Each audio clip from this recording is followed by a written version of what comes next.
Hi everybody, it's time for yet another of Alan Robson's Grisly Tales, and by God have I got some stuff for you, as usual. And it is downright peculiar, all of it.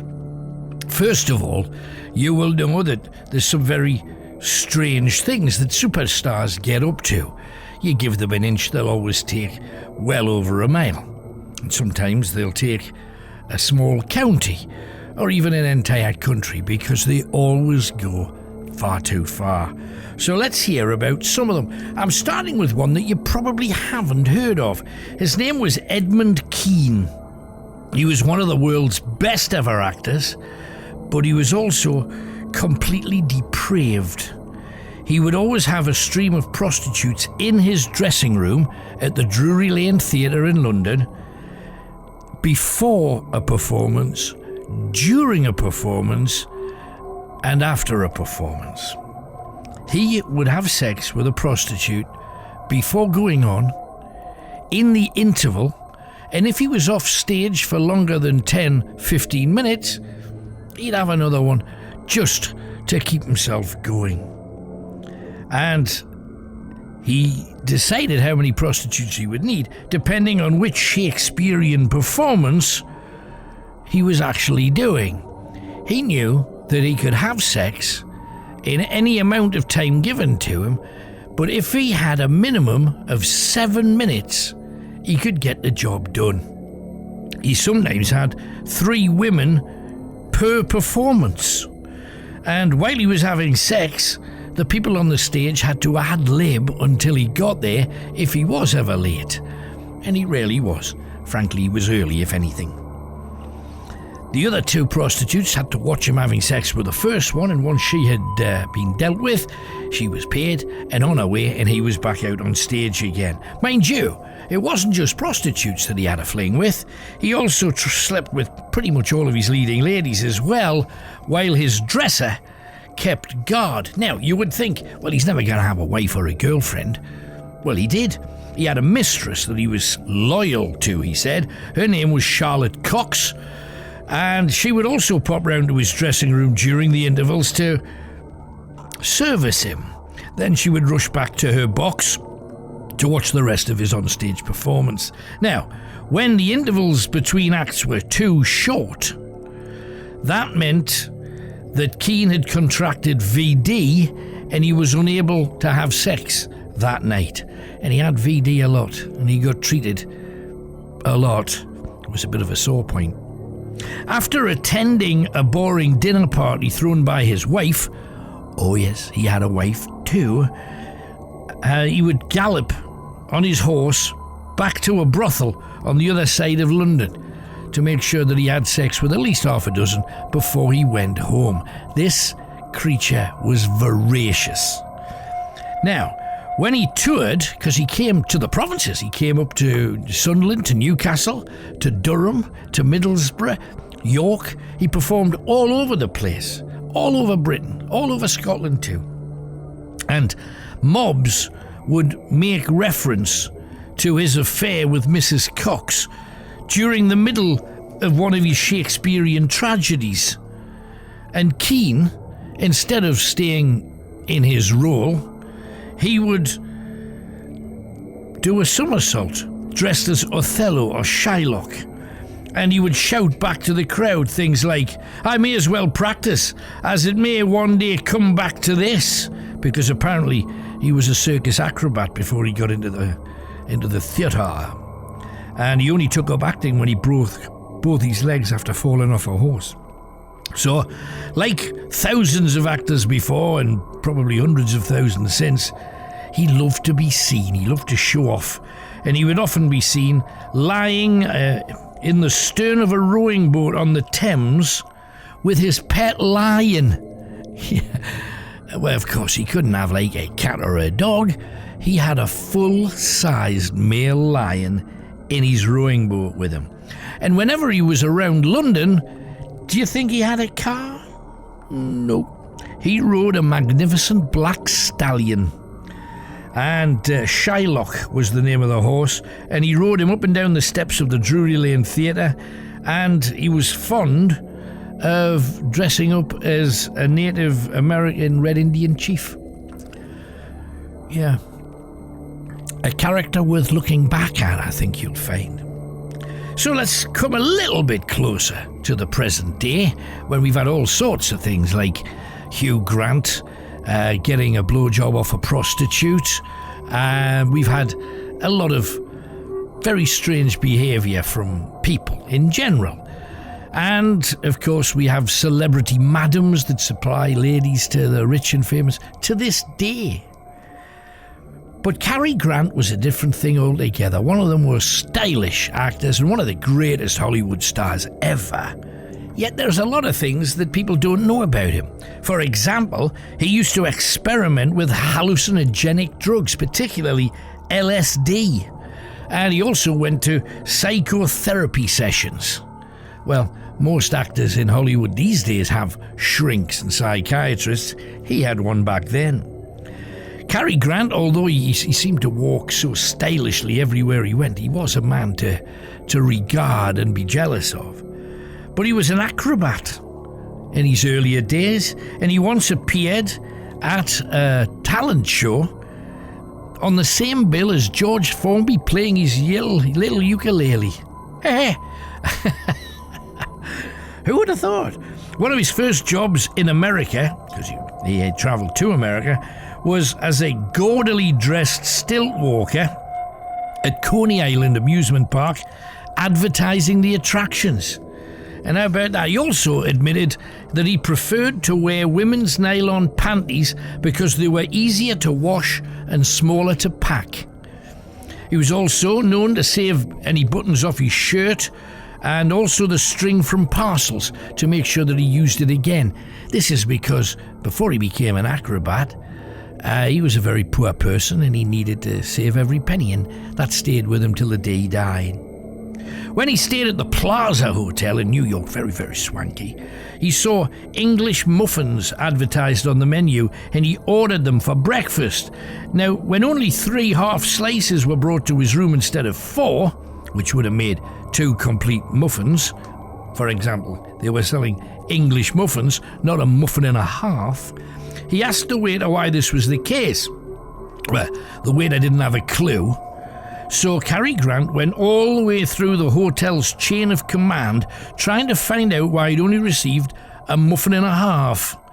Meeting a blank response from everybody there, because he was a movie star, he rang the hotel's owner, Conrad Hilton, who was in Istanbul at the time. The telephone call back then cost about $700 on the phone bill. But Hilton explained that a hotel efficiency expert had claimed that most people leave the 4th slice of muffin on a plate because it was too much for them to eat. In which case, Cary said, the menu should, in all fairness, be altered to read a muffin and a half instead of muffins plural. And you know, ever since that day, if you go and stay at a Hilton, you will see that they sell a muffin and a half. Now, if you're talking sex, drugs and rock and roll, you would think, well, that has to be from the 60s onwards. Oh, no. Errol Flynn, one of my all-time favourite actors, where I got my nickname from him, really. Back in the day, when I was just starting in the radio station, to get noticed, you had to do a lot of dopey and stupid things like jumping out of aeroplanes, jumping out of hot air balloons with a parachute on, bungee jumping, walking the length of the sewers underground. You had to do anything that would capture the attention of the press and, in turn, the people. And because I was doing all of these things, a roadie that I had for live work sent me a postcard, or I think it was a birthday card, that had a picture of Errol Flynn in one of his films, The Seahawk, I think it was, and the writing on the card says, "Happy birthday, oh brave and fearless leader." And then it explained the photograph. It said Errol Flynn's flashing blade in the movie The Seahawk. So from that day on, people started calling me oh brave and fearless leader and the flashing blade. And that name became absolutely concreted into place after I went to a nudist camp and was photographed naked, the flashing blade, and in Greece once, I was sunbathing naked on a beach, not knowing that I was not legally allowed to. Everybody else was naked when I went to sleep. When I woke up, the Greek police arrested me. It made the front page of all the northern newspapers, and the flashing blade was there forever. However, that's just a by the by. Errol Flynn led a far more colourful life off-screen than he did on it. He was a slave trader in New Guinea, where he would round up natives to be sold into bondage as plantation workers. Now the question is, does that mean we ban all of his films? You see, you can take this censorship on forever. I'm not saying what he did was right by any stretch. It was very wrong. But you can't change history. And if you remember that the church gained more money from slavery than anyone else, do you tear the churches down? Begs a lot of questions. And Errol Flynn paid for what he did because a warrant was issued for his arrest in connection with those illegal activities. He then worked on a sheep farm. Castrating lambs was his job, but instead of using clippers like everybody else, he bit their testicles off with his teeth. He was also a bit of a kleptomaniac. He would steal watches, jewellery, underwear and ornaments, even from his friends. And when he died, he had drawers full of stolen property at his home. He used to live with David Niven, another actor, and the pair of them had more women in their shared house than pretty much the rest of Hollywood put together. And when his next-door neighbour, gossip columnist Hedda Hopper, complained about the noise of the rows between Errol Flynn and his wife, when he lived with his wife, he came out and masturbated all over Hedda Hopper's front door. In his Hollywood home, he had trick chairs, and when women sat on them, a giant penis shot up between their legs. His own penis, contrary to popular belief, was only slightly larger than average. But during the war, people always thought that he had a monstrous willy, and they used to use the phrase that's still used today when having sex: I was in like Flynn. Errol also was a bit of a practical joker, and what he used to do, he used to chew on a little bit of pork fat, get it nice and soft. Then he'd feed it to a duck, and he would tie a bit of string to the pork fat first. So the duck swallowed the pork fat, couldn't keep it in its gut because it was so slippery, so pooed it straight out. So he had string going down his throat and all the way out of his jacksie. Then he would feed that bit of pork fat to another duck, and within 10 minutes he had a bit of string with 15 to 20 ducks all attached to one another on it. The other thing that I thought was amazingly clever, and Errol Flynn was also very naughty, arrested for sex with underage people, which would have got him on the sex offenders register and would have had him labelled across the word as a paedophile. Yet, despite the fact that the women, however young, said that they were consensual. But his technique, and he's a vicious and evil swine, his clever technique of pulling a woman was he would walk up to somebody that he'd never met and said, I need to know your name. And she would say, oh, my name is Gwendolyn. And he would say, you have to come with me this evening. You have to come out with me because I've named my boat after you. And of course, the great movie actor, one of the most handsome men in the world, apparently, has just asked this girl to go out, and he's named his boat after her. Romance and the thumping heart, and the woman would always go with him. And they would go out for a meal. He would completely win her over, and then he would say at the end of the meal, would you like to come and see the boat that I named after you? And when he got the woman to his boat, essentially to have sex with her, the boat wasn't called Gwendolyn, the boat was called after you. Very clever. Okay, let's have a screen tough guy. You all know James Cagney from his gangster films, or Humphrey Bogart maybe. Well, George Raft was a very, very well-known actor of his day, a movie screen tough guy. And in his younger days, he was a truck driver for prohibition racketeers. He was in the gangs. He was part of the mafia. His lifelong gangland connections led him from being barred from coming to Britain as an undesirable person. He wasn't allowed in. And his main pleasure, like many, was having sex. He averaged 2 women a day for almost 40 years, chiefly high-class prostitutes who enjoyed his skills as a lovemaker. Some prostitutes were so taken by what he delivered, wish I knew, that they refused to take the money.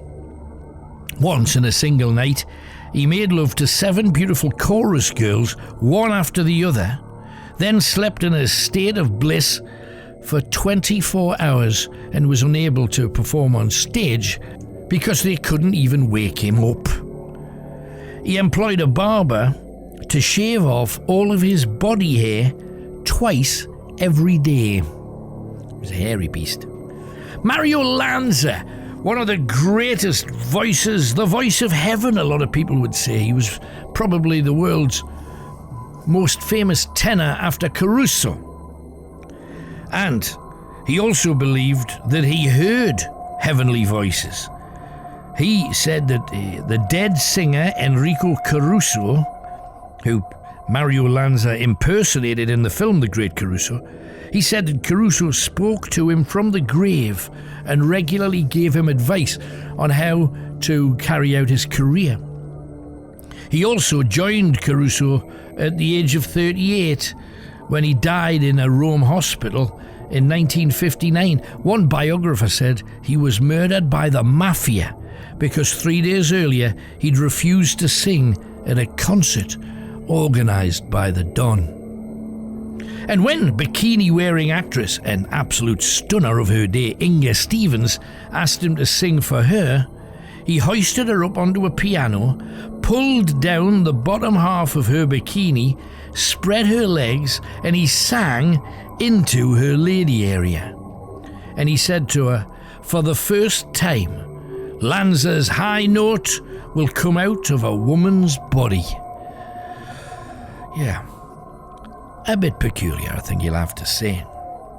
Now, Jerry Lee Lewis, I think most people know the scandal about Jerry Lee. Apart from his great songs, he was nicknamed the Killer by his fans, and he originally wanted to be a preacher. That would never work because he caused absolute furore when he married his third cousin Myra when she was only 13 years old.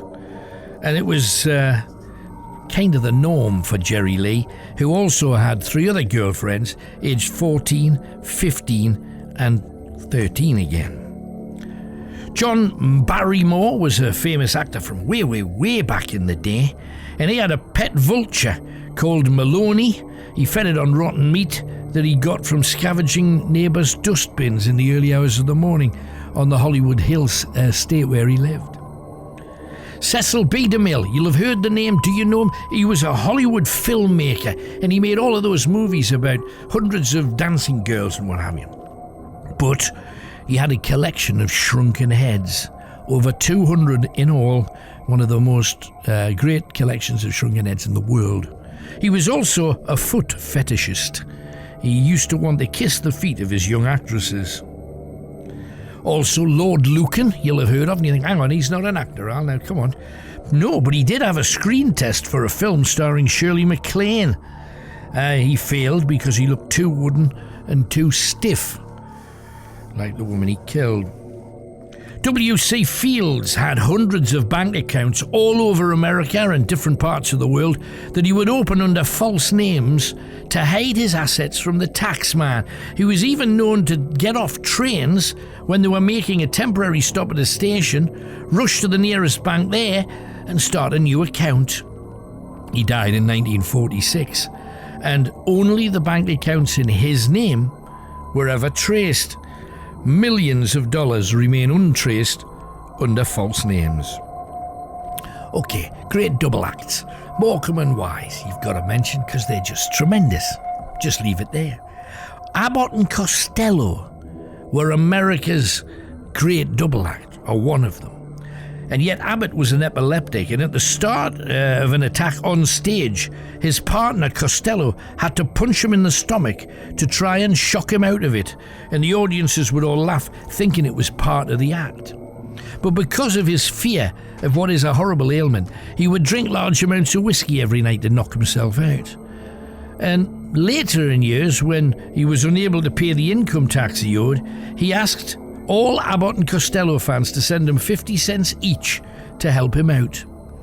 Costello refused to work in pictures with Abbott unless he was paid 60% to Abbott's 40%, and he used to show his wage slip to workers to brag about it. He used to use expropriate studio props. If he saw a prop that he fancied, he'd whisk it away and use it in his home.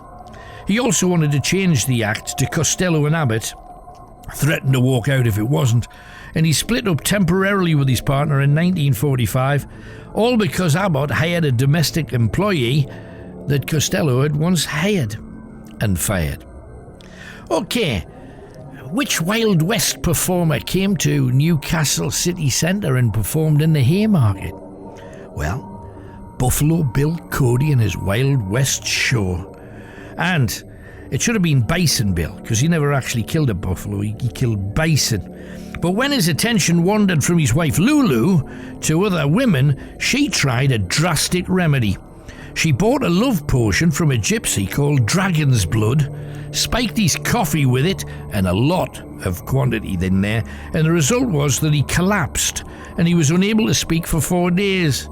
When he wised up to what was happening, he switched cups, causing his wife to drink the potion, and it made her dreadfully sick for almost a month. And when he died, his fellow Freemasons, he was a Freemason, came to his funeral, and his Freemason's apron was dropped into his grave. Now, another fantastic silent movie star was Harold Lloyd, and he was posing for a few photographs with what he thought was a dummy bomb when the bomb exploded in his hand and blew off his right index finger and his thumb. And in all the films he made after that, he was obliged to wear a glove until an absolutely excellent Hollywood makeup man, Wally Westmore, made him a lifelike substitute for finger and thumb. How about that? Bet you're looking for them next time you see one of his films. And also, let's end this particular sequence with Buster Keaton, because Harold Lloyd, Buster Keaton, the two of the biggest silent movie superstars. Now, Buster Keaton was known for a deadpan expression, and he used that when he was a tiny tot on the vaudeville stage. He was part of a knockabout act with his parents from the age of 3.5 to 4. His father realised that the youngster's deadpan, solemn expression brought the act big laughs. He would hit him if he ever attempted to smile. He was frequently beaten by his father, who was a drunk, and on one occasion, to quiet some noisy drunken hecklers, his father picked up Buster and threw him off the stage at them. Buster Keaton's sex life with his wife Natalie ended abruptly after the intervention of her 2 sisters, who thought that she had done enough in that direction by providing him with a couple of sons. And he never was allowed to make love to her again. This led to him becoming an alcoholic, divorcing his wife and marrying a second wife called May Scribbins. And during a drinking binge in Mexico City, they got married. He woke up the next morning and couldn't remember anything about it afterwards. And when he married his third wife, Eleanor, he was 23 years older than she was. And this so confused the Justice of the Peace who officiated at the ceremony that he tried to marry Buster off to the bride's mother. So, grisly, weird, peculiar, shocking, criminal, you've had all of that. Let's get firmly on the side of grisly, shall we? Now, I want to tell you a story about Durham Castles Crooked Man. Durham Castle, beautiful, you see it from the train when you're passing through whichever direction you're going. It was built in the 11th century as a building to show the pagans in the north just how much power the Christian church had, because obviously there was going to be a cathedral there too. And over the centuries, the men from Durham Castle were used in countless battles, fighting with the Scots, the Irish, and various invaders from across the sea. Yet if you look at the beautiful artistic embellishments, you can see that the original decorators were not totally Christian. There's a picture said to be of Jesus, but it isn't. It is in fact the form of the pagan Green Man. The original pagans didn't believe in any deities, although the Christians told everybody that they believed in other gods. The pagans talked about Mother Earth and Father Earth and the Green Man, and this was their way of giving nature a personality. If you leave an empty building, they would say Mother Earth, Mother Nature would reclaim it. At no time did they ever mean a woman dressed in green. They meant plants, insects, birds and animals would absorb the building. And it seems that there's one story that often blends with several other legends about the castle's most famous ghost. The earliest story arises from the middle 1600s, where a local carter offended a rich member of the Durham aristocracy. He'd made a disgusting remark about what he wished he could do to her. Yet to his horror, as they were both inside the castle under an echoing parapet, the lady overheard.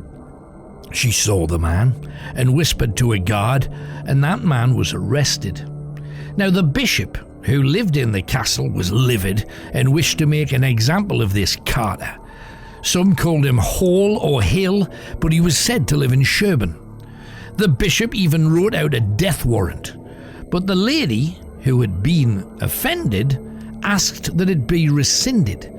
Indirectly, it was certainly a compliment to think that she was so attractive that your average man would wish to be with her. But the carter was already locked up in a cell beneath the castle, and he thought he was going to be killed. Yet the bishop asked the lady how he should be punished, and she said he should be made to realize the error of his ways. Now, that's particularly non-specific, so this gave the bishop and his staff a fair bit of leeway, and they decided to restrict him. Now, several castles in the north had unique jail cells with tiny cages inside the jail cell. These cages were barely the size of a dog kennel, and the poor carter was taken from his cell that held dozens of prisoners to being rammed into this tiny cage when he was literally on his hands and knees, and he had about an inch movement in each direction. In there he was bent double, unable to straighten up. Now, he was supposed to be held there for about 2 weeks, but the bishop's staff simply forgot about him. 3 months later, one of them remembered and said, "Oh, we have to set him free." But the problem was that now his body was bent and twisted, and he would never be normal again.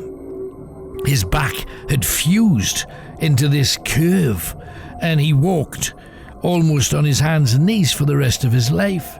He found it impossible to walk. He was jerking and bent over, and it hurt so very much. And 3 weeks later, his dead body was found hanging from a beam in the castle stable. And following his death, his body had straightened due to gravity. But ever since then, over 500 years, witnesses have seen the figure of a bent or twisted man moving around Durham Castle with those telltale jerks. In the 1900s, over 300 sightings, including a journalist from a Newcastle newspaper who claimed to have captured a photograph of that spirit. Now, every single castle known to man has a grey lady, and Durham is no exception. The whistling of silk skirts late at night, the whispering of a female talking after midnight, and it was all attributed to a bishop's wife. Bishop Van Mildert lost his wife when she literally fell off her high shoes on the stairs, crashing face down to her death. But her ghost is still around, according to staff and students. And yet, the most tragic by some distance is the entity that belongs to a young student called Frederick Cortland. He was an early student, better known as Freddie, and he stayed in room 21, where poltergeist activity is still very common.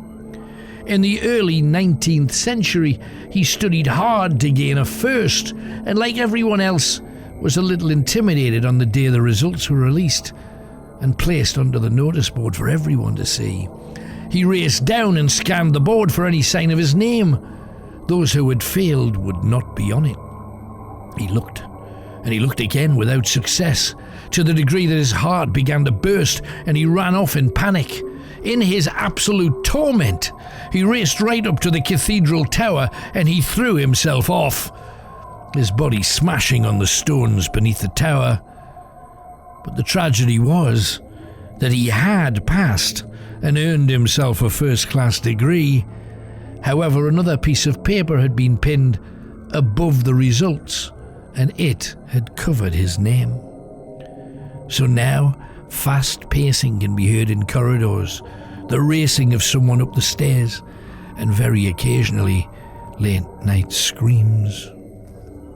Now I want to tell you about someone whose name you know very, very well, but I bet you don't know half of what I'm about to tell you. I'm talking about Geronimo. The warrior known as Geronimo was a Mescalero Chiricahua mix, who was not only the leader, but also the medicine man for the Apache tribe. The name sounds fierce, but it actually means yawns a lot. He was born to the Bedonkohe band of the Apache that lived near Turkey Creek on the Gila River in New Mexico, which was then actually in Mexico. His grandfather, Majo, had been their chief. Geronimo had 3 brothers and 4 sisters who had an idyllic start to life, living in a beautiful place that had plenty of food and water for everyone. And when his father died, his mother took him to live with her side of the Apache family, the Chehende. And it was here that they were visited for the first of several visits by a clergyman called Alastair Firth, a kilt-wearing Scotsman from Dundee. He taught them Bible stories and tried to install a moral code to a Native American nation that already had a moral code, their own. According to Apache writings, Geronimo took particular attention, often asking dozens of questions about the lives of the white men who were now pouring into the wider areas of the nation. What do they value? What do they want? Why are they here? What do they think of us? Good, sensible and solid questions. And the answers may well have helped Geronimo in his dealings with white men in the years to come. When the Scot had to move on, Geronimo had liked him so much, he'd actually made a knife for him. The handle adorned with seashells, and he said, "Go in peace, Firth of the Skirt. Your history you have taught us well." Now later that year, he got married to Alope, from the Nedni Chiricahuas, who he'd met during the Scotsman's visit. She would give him 3 children and would be the first of his 9 wives. All of his life his tribe had lived in peace until March the 5th in 1858, when 400 Mexican soldiers led by Colonel Jose Maria Carrasco attacked their encampment at Llanos, which was called then Casquille in Apache. This was a cowardly act because they knew that nearly all of the Apache men were out trading at a local market, as they always did. So the troops met little or no resistance in the camp. It was full of old people, women and children, but this didn't stop the brutal Mexican cavalry impaling children on their lances and carrying them around for all to see. Geronimo's wife Alope was raped and murdered, his mother cut to pieces, and all of his tiny children butchered. From that moment on, the Apaches would kill any group of Mexicans that they came across. Geronimo wrote the following in memory of the massacre of his people. "Women from our village had raced out to find us as we had returned from trading. They told us that Mexican troops had attacked for no reason, killed our older warriors, captured our ponies, took our homes, destroyed what little we had and killed our women and children. So quickly we separated and surrounded our camp, hidden in a thicket near the river. Silently, we stole in one by one to seek out our friends and families. I placed sentinels around the camp to protect them from another raid, and then counted our dead. I found that my aged mother, my young wife, and my 3 small children were amongst those slain. Now, the chief at that time was a wise and strong warrior called Mangas Coloradas, Red Sleeves, who promptly sent word to a neighbouring tribe led by another warrior chief, Cochise, and they were determined to revenge their fallen. They gathered their men on 4 sides of a Mexican town that housed the troops that had attacked their village. The Scots evangelist had told Geronimo that Mexicans and white men always chose Saturday night to party and get drunk on firewater. The Scotsman Firth told them this drink turns men stupid, sleepy, and makes them crazy in the head. So Geronimo suggested to his chiefs that they wait until dawn on a Sunday morning, when most of the men would be affected by the drink, and this they certainly were. And around 4 a.m. in they charged. Even the lookouts were asleep and killed where they stood. And this is the battle where he was first called Geronimo, as in a hail of bullets he ignored the risk and kept attacking and killing Mexicans with his knife. The soldiers kept crying out, "Geronimo," asking Saint Jerome for help. He didn't. So the name Geronimo stuck as one to put fear in the hearts of those who would stand against him, and great pride for those fighting alongside him. The Mexicans had put a bounty on Apache scalps. The Indians didn't scalp back in those days, the Native Americans. They learned how to scalp from the white man. And the Mexicans had been taking Apache scalps from as early as 1835. For over 5,000 troops had been killed over the years fighting them, and over 100 settlements destroyed. Geronimo was often the man leading these attacks, not just against the Mexicans, but also against the flood of Americans trying to take land from them. Everyone knew the best thing to do with Apaches was to leave them alone. However, on the Mimbres River, 30 miners spotted a small encampment of Apache, deciding to attack rather than wait to see what they would do. 4 Apache warriors were killed, 13 women to be forced into sex slavery at the miners' camp, and a number of children forced to work free. 3 weeks later, the camp was empty without any sign of anyone. Geronimo had put right that wrong. Geronimo at that time was running with only 16 warriors, yet in a period of 3 months they had slaughtered around 640 Mexicans and 135 Americans, including all of the miners.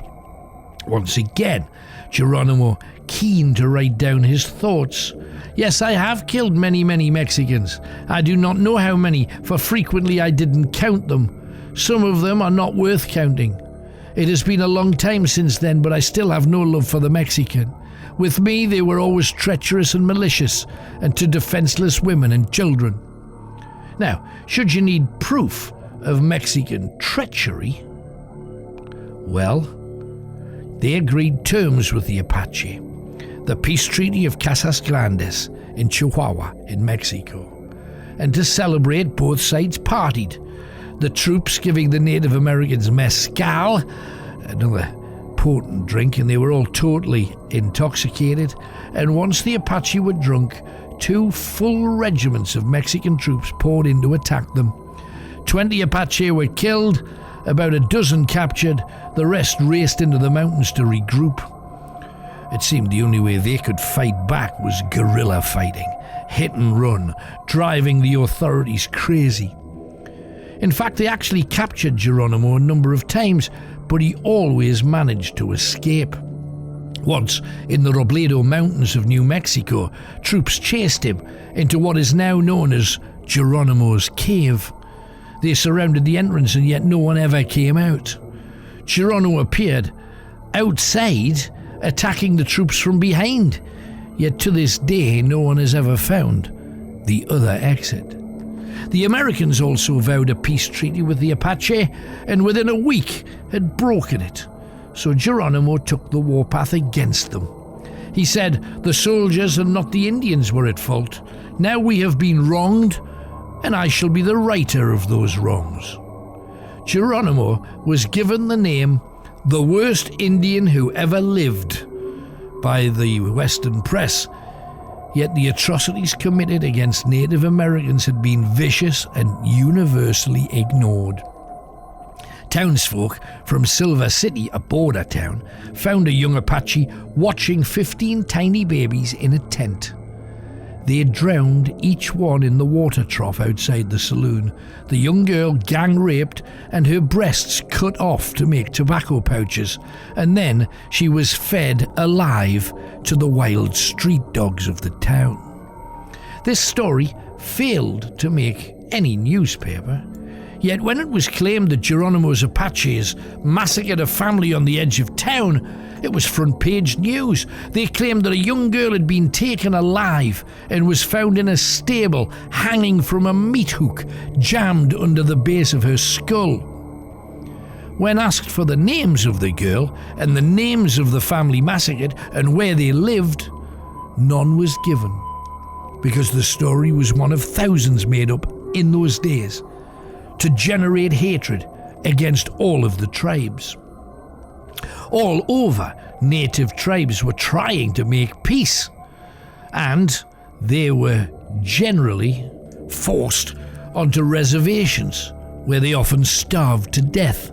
There were regular breakouts because of the ill treatment, especially the raping of women and children. Those wishing to refuse to go to a settlement like that were pursued by Arizona General George Crook and his regiment of troops, and he had fighting alongside them 100 Apache scouts. They just travelled across the country butchering any Native Americans they found, Apache or not. It was unsettling to hear that his own tribesfolk were involved in the hunting of him. Those Apache scouts found Geronimo's horses and those of his entire band, and they were taking them to General Crook, for Geronimo, unable to escape, would then have to negotiate and surrender. But before negotiations were concluded, the Mexicans decided to attack their own Apache scouts, claiming that the scouts had murdered and stolen things whilst working for the Mexican government. The Apache scouts fought back, and as they rode past General Crook, one hit him full in the face with a tomahawk, lifting the top of his skull off. The photographer C.S. Fly took photographs of the surrender, helped by another young Scot, a Scottish lad called Jimmy Mckean. Jimmy had been abducted from his ranch in 1885. His parents had been killed, and Jimmy had become a favourite of Geronimo because he shared the same accent as Firth in the Skirt, the Scotsman that he'd met.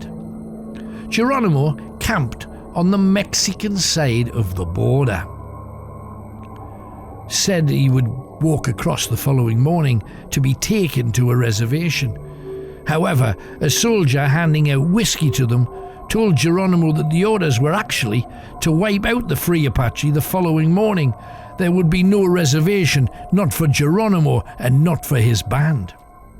So, that night, Geronimo told young Jimmy Mckean to stay behind and rejoin his people, while Geronimo, on the other hand, led 39 of his finest warriors back into the wilds, stealing ponies and guns, and he was back on the run again. Realistically, Geronimo was no longer attacking anyone. It was a fully fledged running away and hiding that he was concentrating on. Yet once again, it was a hint of Scottish that may finally have clinched his surrender. First Lieutenant B. Gatewood met with two of Geronimo's band and promised fair treatment. His father was American, but his mother Martha was a Scot from Falkirk, and he had a hint of her accent. Now, Gatewood was known to Geronimo, and he spoke Apache and honoured their traditions and values. He also had spoken out against the previous treacherous behaviour against a proud people. So Geronimo handed over his Winchester rifle. In 1876, it had a silver-washed barrel and receiver. That rifle is now on display at the United States Military Academy at West Point. Geronimo and his Apaches were held at a Texan fort for 6 weeks before being sent to Fort Pickens, Pensacola in Florida, and they sent his family to Fort Marion, the Castilla de San Marcos in St. Augustine in Florida, places that people that go to the fun parks may well have noticed or travelled to. The climate in Florida obviously was hotter than the Apaches had ever had before, and with a poor diet they began dying like flies. Hundreds of visitors a day paid good money just to stare at Geronimo in his cell. The bloodthirsty redskin was sold like a freak show to gawk at and badmouth. The Apache children died being fed food unlike anything they'd ever eaten before. Then there was a tuberculosis epidemic, and 25% of the few left were taken. In an attempt to keep the handful left alive, they were moved up to Fort Sill in Oklahoma. On the train, Geronimo sold his hat and buttons off his shirt to the queues of tourists who all wanted something from him. At the next station, he bought a load of hats and a load more buttons to sew on and sell. Geronimo existed and became a spokesperson for his people. And in 1904, when the World's Fair began, Geronimo was asked to take part. He was told that all Native American Indians featured were lying, thieving, treacherous and murderous monsters who had killed hundreds of white men. But each show, even though it was a lie, ended up with Geronimo selling tons of memorabilia, mostly cheap stuff that he'd bought, certainly nothing that was important to him. And during Teddy Roosevelt's presidency, during his 1905 inaugural parade, Geronimo rode horseback down Pennsylvania Avenue with 5 real Native American Indian chiefs. And even though he met the president, seeking better treatment for his people, Roosevelt still described him as a bad Indian for killing lots of our people, failing to realize how the white man had caused the extinction of countless tribes that had existed for tens of thousands of years. Geronimo would write, "I am still glad that I went to the World's Fair. I learned much about the white people. They are a very kind and peaceful people. It is not like Mexico. No one ever tried to harm me." And one of Geronimo's great-great-grandsons, Harlan Geronimo, teaches Apache at the Mescalero Apache Reservation, or at least he did as of 2019. And in February of 1909, Geronimo was still very active for an aging warrior. He would ride every day. However, one day he fell from his horse and he had to spend the night in the freezing cold waiting for someone to find him. He died on the 17th of that month of pneumonia. His last words were, "I should never have surrendered. I should have fought until I was the last man alive." It was suggested by some people that Geronimo's skull had been stolen by a Yale Skull and Bones Society. Yet when they exhibited the skull, a professor noticed that it was the skull of a child, and they didn't even want to think where they'd got that from. The full skeleton of Geronimo is housed in a gravesite at Fort Sill. It's said that when a Scotsman touches the tomb, they feel warm and exhilarated. Jimmy Mckean visited and said, "As I placed my hand upon it, I felt love and respect flow through me. He was a great man, as great as any white man who has ever lived. And his ghost is supposed to be seen at Fort Sill, usually seen standing, staring out into the wilderness, wishing he was there. Paratroopers during World War II were inspired by a 1939 movie, Geronimo, and every time they leapt from an aeroplane, they would shout out that name to give them a little bit of a kick. The US military used Geronimo as the code name for the attack that killed Osama bin Laden, and this outraged Native Americans, so it was renamed Operation Neptune's Spear. Hayden Geronimo said, "The use of my great-great-great-grandfather's name was an outrageous insult or an awful mistake." And when Geronimo's writings were found and translated, there were many occasions that he showed what he had learned about Christianity from that Scotsman that he called Firth of the Skirt because of his kilt. We believe that there is a life after this one. If you discharge one's duties well in this life, then surely the next life will be better. I have heard the teachings of the white man's religion, and in many respects it is better than that of my father's.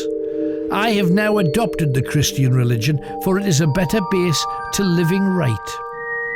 Now, Simon Firth, said to be the son of Alistair Firth, Firth in the Skirt, he claimed in a Silver City newspaper in 1909 that his father remembered Geronimo with fondness. Each time there was an atrocity, he would say, "Yes, he did that, but ask what was done to him and his people to drive him towards such an action." My daddy was very much an eye for an eye type of clergyman. He witnessed the maltreatment of the red men, and it did not surprise him that those of great courage sought revenge. It would have made my father so proud that his words had such impact on such a great man. Oh, how about that? And that's pretty much it. Once again, please head towards robsonsworld.com, see if there's anything there you fancy downloading. And if you can't, but you would like to help the podcast and keep it going, please make a donation.